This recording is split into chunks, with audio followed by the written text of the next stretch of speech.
Hey friends, a warm and hearty welcome to you all. I hope you all are doing good.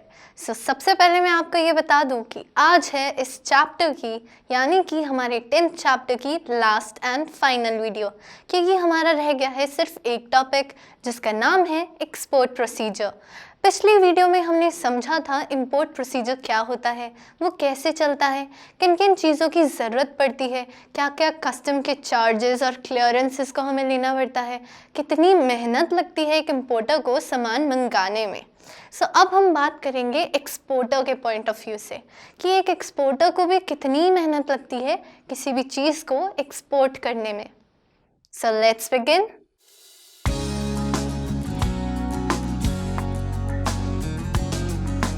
अब सबसे पहले है receipt of inquiry and sending quotations. अब guys आपको एक बार मैं एक चीज़ समझा दूँ, जो हमने इंपोर्ट प्रोसीजर समझा था उसी के पैरेलल चलेगा एक्सपोर्ट प्रोसीजर। बस हम पहले इंपोर्टर यानी कि उस पर्सन के पॉइंट ऑफ व्यू से समझ रहे थे जो सामान मंगा रहा है फॉरेन कंट्री से। अब हम उस पर्सन के पॉइंट ऑफ व्यू से समझेंगे जो सामान भेज रहा है। सो इंपोर्ट प्रोसीजर में सबसे पहला क्या था? Trade inquiry. So export procedure में सबसे पहले क्या है? Receipt of inquiry and sending quotations, यानी कि अभी इंपोर्टर ने इंक्वायरी की है कि ट्रेड यहाँ पे पॉसिबल है या नहीं एंड उसने कोटेशंस मांगे हैं। सो अब यहाँ पे हम उसकी क्वेरीज को सॉल्व करेंगे, रिटन डॉक्यूमेंट भेजेंगे एंड कोटेशंस को भी भेजेंगे। Exporters can be informed of such an inquiry even by the way of advertisement in the press put in by the importer. अब जो एक्सपोर्टर होता है उसे कैसे पता चलेगा कि mister XYZ wants to import? उनको ये ऐसे भी पता चल सकता है, एक तो पर्सनलाइज्ड वे में कि मिस्टर XYZ जो भी हमारे इंपोर्टर हैं वो उनको स्पेशली रिटन डॉक्यूमेंट भेजे कि I want to conduct a import process यहाँ पे कि आप अपना सामान हमें बेचिए, ट्रेड करते हैं हम, एक डील करते हैं हम। एंड द अदर वे जिससे एक्सपोर्टर को पता चल सकता है वो है एडवर्टाइजमेंट्स के थ्रू, कि जो इम्पोर्टर है उसने एडवर्टाइजमेंट्स छपवाए हैं ग्लोबल न्यूज़पेपर्स में या ऑनलाइन एड्स दिलवाए हैं, जो कि एक एक्सपोर्टर देखता है एंड देन थोड़ी बहुत बैकग्राउंड चेक करता है, वेरीफाई करता है एंड देन वो कॉन्टैक्ट में आता है। The exporter sends a reply to the inquiry in the form of a quotation referred to as performa invoice. अब इंक्वायरी तो एक्सपोर्टर को मिल गई, अब वो रिप्लाई भी तो करेगा। जो वो रिप्लाई करता है वो रिप्लाई डायरेक्टली कर सकता है कोटेशन के फॉर्म में, जिसे कहा जाएगा proforma invoice. The pro forma invoice contains information about the price at which the exporter is ready to sell the goods and also provides information about the quality, grade, size, weight, mode of delivery, type of packing and payment terms. जो proforma invoice है वो एक detailed informative document है, once again, जो एक exporter provide करता है importer को regarding everything, like A to Z everything. क्या गुड है, किस प्राइस पे देंगे, क्या डिस्काउंट दे सकते हैं, क्या वेराइटीज़ अवेलेबल हैं, कितने टाइम में डिलीवरी हो सकती है, क्या टर्म्स रहेंगे पेमेंट के, क्या क्या डॉक्यूमेंटेशन एंड एक्सपोर्ट प्रिंसिपल्स या पॉलिसीज़ लगेंगी, etcetera, like every damn thing. So जो एक्सपोर्टर होता है वो हर टाइप की इंफॉर्मेशन प्रोवाइड करता है इंपोर्टर को, ताकि एक इंपोर्टर बहुत ज़्यादा इन्फॉर्म्ड डिसीजन ले सके, ताकि वो इस बारे में श्योर हो सके कि वो ट्रेड करना चाहता है या नहीं। अब सेकंड स्टेप है रिसीट ऑफ ऑर्डर और इंडेंट। अब जो हमारा एक्सपोर्टर है उसने सारी quotations, detailed information, written document सब भेज दिया इंपोर्टर को एंड इंपोर्टर को सब सही भी लगा कि ओके आप जो कह रहे हैं वो ठीक है, आप मुझे जितने में भी दे रहे हैं I am fine with it. So आइए अब करते हैं हमारी डील, यानी कि ऑर्डर प्लेस करते हैं। So the importer places the order. export price and other terms and conditions acceptable, it places an order for the goods to be dispatched. यानी कि importer order place कर देता है and exporter readily अपने goods को dispatch के process में डाल देता है. This order, also known as indent, contains a description of the goods ordered, prices to be paid, delivery terms, packing and marketing details and the delivery instructions etc. जब importer order place करता है सो वो सारी details एक बार फिर specify करता है. कोई भी माइनर चेंज करना हो उसे या किसी भी चीज़ पे वो एक्सपोर्टर से अग्री नहीं करता हो और उसको अपनी तरीके से चाहिए तो वो पहले नेगोशिएशंस कर लेगा एंड जब वो ऑर्डर प्लेस करेगा तो सारी डिटेल्स एक बार फिर इम्पोर्टर एक्सपोर्टर को भेजेगा कि इतनी क्वांटिटी इतने प्राइस पे ही एक्सेप्टेबल है etcetera. And also the delivery instructions कि इम्पोर्टर को कौन से पोर्ट पे या किस एयरपोर्ट पे डिलीवरी चाहिए, कैसे पैकिंग होनी चाहिए, कैसे बाकी सब प्रोसेस को कंडक्ट करना चाहिए जो भी इसके बाद आगे होने वाला है. Now the third step, assessing the importer's credit worthiness and securing a guarantee for payment. Now this is very important. अब एक फॉरेन कंट्री में बैठा हुआ एक्सपोर्टर उसे कैसे पता कि जो इम्पोर्टर है यानी कि जो पर्सन मुझसे सामान खरीदना चाह रहा है उसकी कोई क्रेडिट वर्दीनेस है, मैं उस पर भरोसा कर सकता हूँ या नहीं, क्या पता वो फ्रॉड निकले तो ऐसे तो मेरा नुकसान हो जाएगा. So it is very important for exporter to find out about the background of the importer, उसकी क्रेडिट वर्दीनेस को चेक करना चाहिए एंड ऑल्सो गारंटी लेना चाहिए कि पेमेंट्स मिलेंगी ही मिलेंगी, किसी भी तरह का फ्रॉड नहीं होगा. Exporter makes inquiry about the credit worthiness of the importer. Quite obvious, this is a very important step ताकि वो पता कर सके कि जिसके साथ वो डील करने जा रहा है उस पर वो ट्रस्ट कर सकता है या नहीं. To minimize such risks, most exporters demand a letter of credit from the importer. अब ये रिस्क होता है ना कि क्या पता धोखा मिल जाए.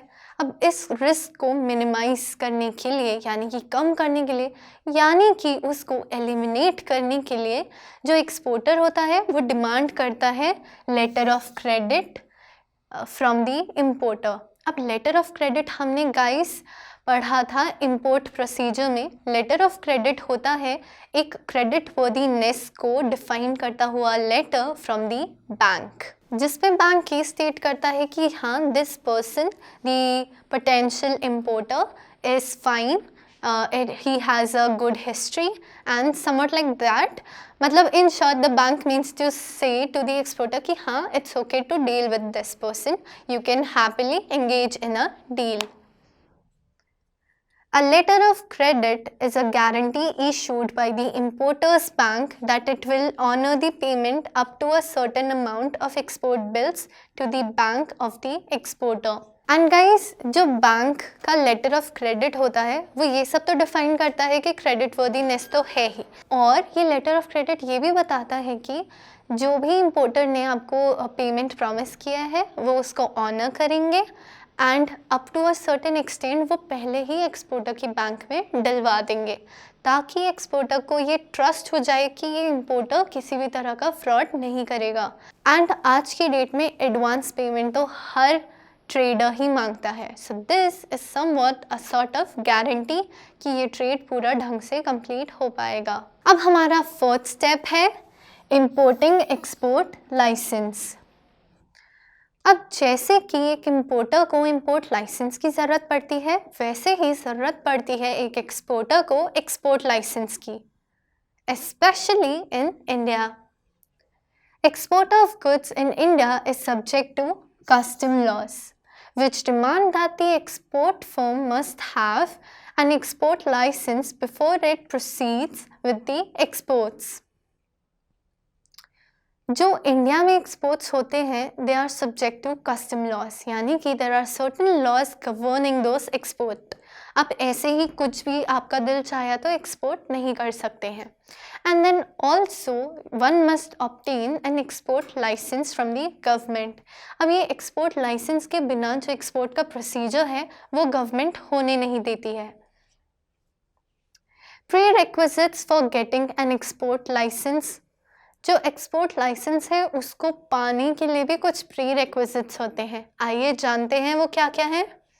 सबसे पहले है opening a bank account in any bank authorised by the reserve bank of India. किसी भी उस बैंक के पास जाके एक बैंक अकाउंट खोलना इम्पॉर्टेंट है जो कि ऑथराइज्ड हो रिजर्व बैंक ऑफ इंडिया से। Obtaining Import-Export Code Number from the Directorate General Foreign Trade और Regional Import-Export Licensing Authority।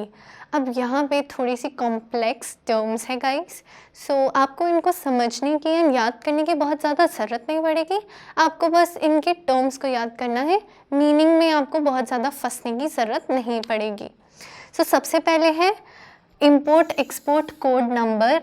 एक ऐसा नंबर होता है जो एक्सपोर्ट के प्रोसेस को स्टार्ट करने से पहले रिक्वायर्ड होता है एंड देन ये लिया जाता है डायरेक्टरेट जनरल फॉरेन ट्रेड से या regional import export licensing authority से, यानी कि it is a specialised unique number which is called the import export code number. इसको ऑब्टेन किया जाता है इनमें से किसी भी एक इंस्टीट्यूशन के पास जाके। अब उसके बाद registering with appropriate export promotion council. अब आपको किसी एक्सपोर्ट प्रमोशन काउंसिल के पास रजिस्टर करना पड़ता है ताकि आप एक ऑर्गेनाइज्ड एक्सपोर्टिंग बॉडी के अंडर आ जाएं, आप रजिस्टर हो जाएं and you know coming into the formal structure is how beneficial. आपको गवर्नमेंट की तरफ से काफ़ी सारे बेनिफिट्स भी मिलते हैं and also it is very safe to conduct the trade when you have the government taking your back, यानी कि गवर्नमेंट का सपोर्ट जब रहता है तब आपको कोई भी ट्रेड करना या इनफैक्ट कोई भी काम करना बहुत ज़्यादा इजी पड़ जाता है। Registering with the export credit and guarantee corporation in order to safeguard against risks of non payment. अब एक और जगह रजिस्ट्रेशन करवाना पड़ता है एक्सपोर्टर को, जो कि है export credit and guarantee corporation. अब ये एक्सपोर्ट क्रेडिट गारंटी कॉरपोरेशन क्या करती है, ये उन रिस्क से सेफगार्ड करती है जो आते हैं नॉन पेमेंट्स से। अब आप एज एन एक्सपोर्टर सामान तो एक्सपोर्ट कर रहे हो, पर क्या पता इंपोर्टर आपको धोखा दे दे। सो ये एक बहुत मेजर रिस्क है क्योंकि आपके पास से तो सामान गया, आपके तो गुड्स गए, आपका तो पैसा डूब जाएगा ऐसे। सो इसलिए यहाँ पे इस रिस्क से कि वो किसी भी तरह का फ्रॉड ना कर दे, कि वो पैसे ना दे, इस रिस्क से बचाने के लिए आपको यहाँ पे रजिस्टर करवाना पड़ेगा if you are an exporter. It is obligatory for every exporter to get registered with the appropriate export promotion council. अब export promotion council में रजिस्ट्रेशन एक ऑब्लिगेटरी चीज़ है। This is not something voluntary कि आपका दिल करे तो आप करें, no, this is obligatory, it is compulsory. Now the fifth step, obtaining pre-shipment finance. Exporter approaches his banker for obtaining pre-shipment finance to undertake export production. अब जो pre shipment finance होता है उसका मतलब होता है शिपमेंट से पहले जितनी भी एक्टिविटीज़ की जाएंगी उस एक्सपोर्ट प्रोसेस के लिए, उसके लिए फाइनेंस इकट्ठा करना।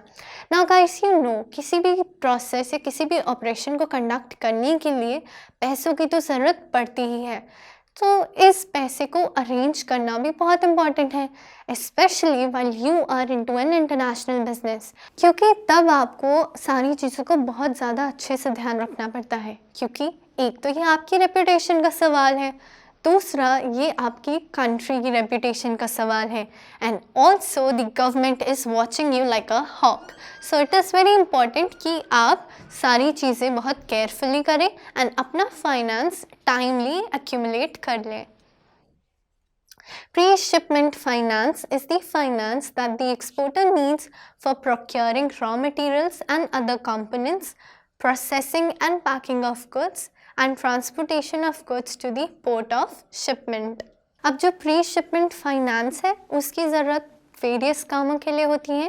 वो सारे काम बेसिकली उन शिपमेंट से पहले वाले होते हैं, यानी कि शिपमेंट करने से पहले जो भी प्रोसेस कंडक्ट किए जाएंगे उसके लिए, जैसे कि रॉ मटेरियल इकट्ठा करना, उससे फाइनल प्रोडक्ट बनाना, देन उसको पैक करना, उसके लिए प्रॉपर स्पेस प्रोवाइड करना, एंड जो भी इंस्ट्रक्शंस दिए होते हैं इम्पोर्टर ने कि ऐसे करना वैसे करना, सो वो सारे कामों को करना एंड देन शिपमेंट करना। सो इन सब चीज़ों के लिए रिक्वायर्ड होता है pre shipment finance.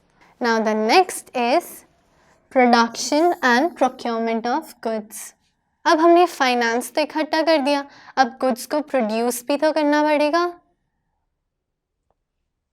Exporter proceeds to get the goods ready as per the specifications of the importer. अब जो एक्सपोर्टर होता है वो goods in accordance to the importer ही बनाता है, क्योंकि अगर वो कुछ और बना देगा तो इम्पोर्टर उसको रिजेक्ट कर देगा, सेइंग दैट कि I did not ask for it. So it is better कि आप स्पेसिफिकेशंस को ध्यान में रखें एंड उसी अकॉर्डिंग सामान को प्रोड्यूस या प्रोक्योर करें। Either the firm itself goes into for production of goods or else it buys it from the market.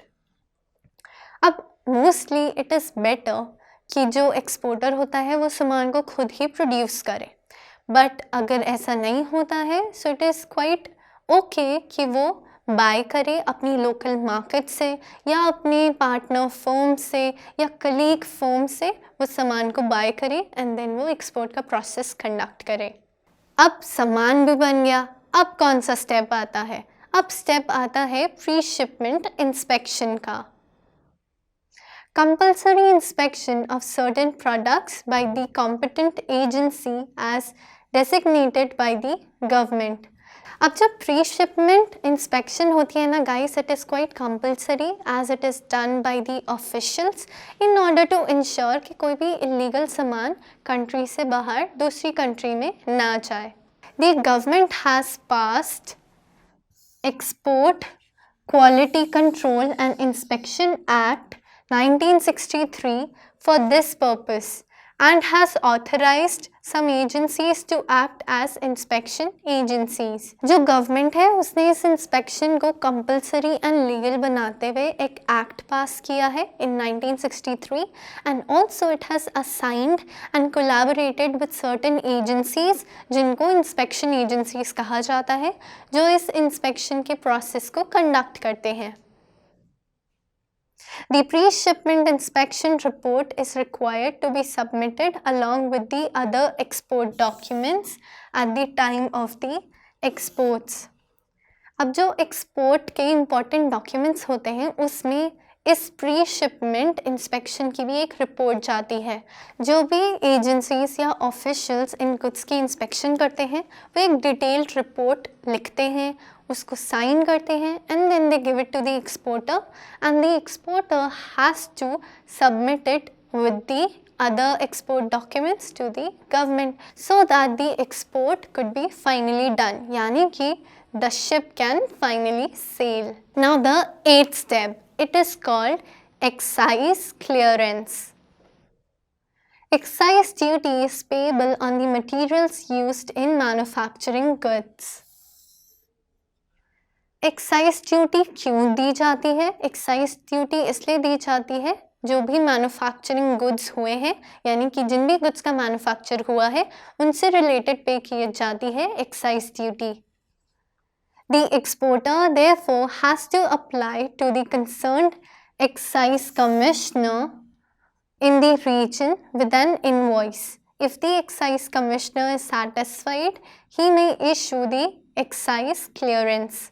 अब ये एक्साइज ड्यूटी पे कर दी जाती है एंड अप्लाई कर दिया जाता है एक्साइज कमिश्नर के पास, and if the excise commissioner is satisfied तो फिर वो फाइल को अप्रूव कर देते हैं एंड दे देते हैं एक्साइज क्लियरेंस का सर्टिफिकेट। अब जो 9th स्टेप है वो है बहुत important, obtaining certificate of origin.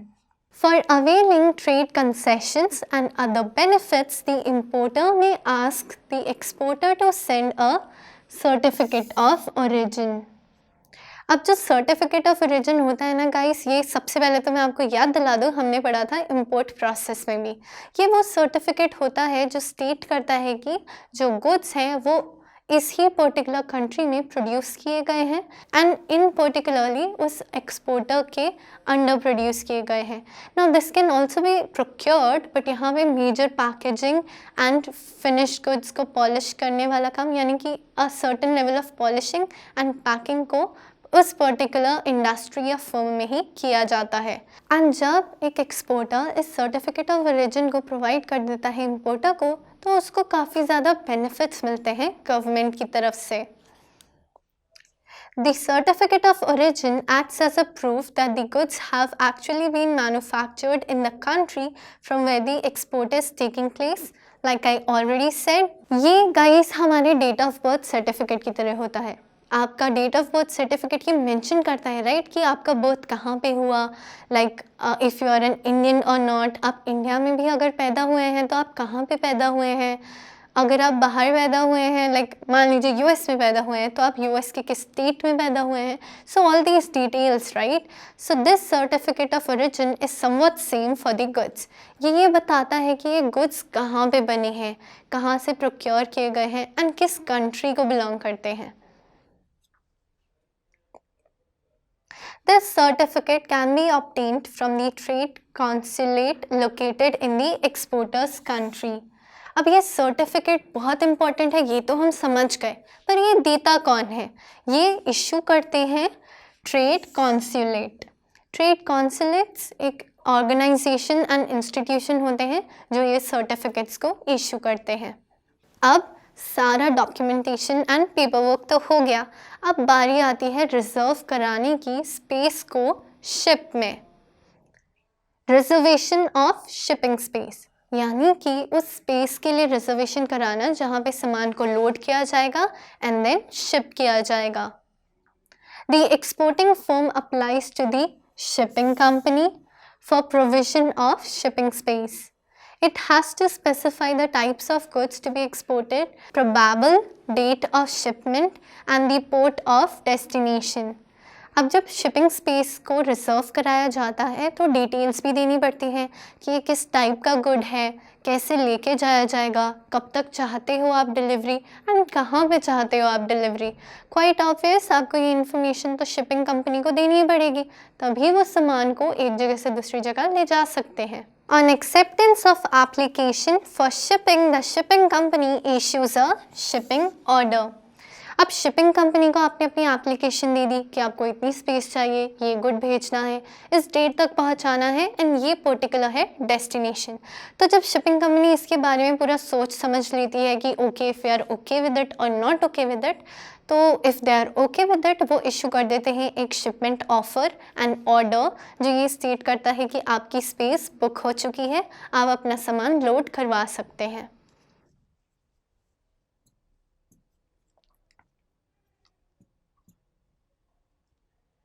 अब है हमारा last step of export, packing and forwarding.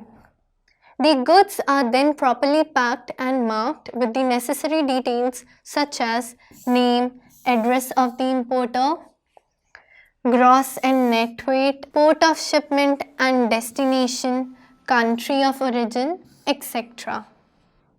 सो जब हमारी स्पेस बुक हो गई है, अब तो हम हमारा सामान लोड कर सकते हैं। सो वो सामान लोड करने से पहले इट इज़ इम्पॉर्टेंट कि प्रॉपर पैकिंग हो सामान की, एंड प्रॉपर पैकिंग के साथ साथ सारी डिटेल्स भी होना बहुत इम्पॉर्टेंट है गुड्स के ऊपर। सो जो एक्सपोर्टर होता है वो अपने बंदों को काम पे लगा देता है, वो डिटेल्स को उस पर स्टिक करते हैं। There are many ways to do so, you know, laminate करा के या maybe I don't really know the ways, किन किन वेज में वो किया जाता है। So it is done, just understand that. So उसमें सारी डिटेल्स दे दी जाती हैं, क्या नाम है, सबसे पहले क्या चीज़ है, क्या गुड है, like whether it is fragile और नॉट, वो थोड़े से भी टर्बुलेंस से टूट सकता है या नहीं, सबसे पहले तो वो डिटेल्स दी जाती हैं, उसके बाद इम्पोर्टर कौन है, किस कंट्री में जाना है, किस पोर्ट पे जाना है, etcetera. So all the details. The exporter then makes necessary arrangement for transportation of goods to the port. अब यहाँ पे पैकिंग तो अपनी मैन्युफैक्चरिंग गोडाउन्स एक्सेट्रा यहाँ पे ही होती है. उसके बाद जब सारी चीज़ें पूरी हो गई, सारी फॉर्मेलिटीज़ पूरी हो गई, तो जो एक्सपोर्टर है वो अरेंज करता है ट्रांसपोर्टेशन के लिए जो गुड्स को लेके जाएंगे जहाँ पे वो तैयार हो रहे थे, यानी कि गोडाउन्स या मैन्युफैक्चरिंग यूनिट्स, वहाँ से पोर्ट तक. सो नाउ अब वो वहाँ पे गाइस गुड्स हो जाते हैं लोड, शिप में वो उन्हें रख दिया जाता है, and then the ship is ready to sail and reach the destination country. So this was the process for the export procedure. I hope you guys understood it.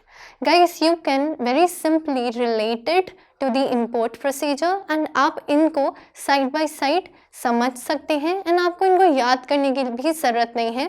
Apart from certain formal jargons जो कि government ने set किए हैं and जो formal names है वो आपको याद करने पड़ेंगे, बाकी आप समझिए एंड अपने अकॉर्डिंग पेपर में लिखिए.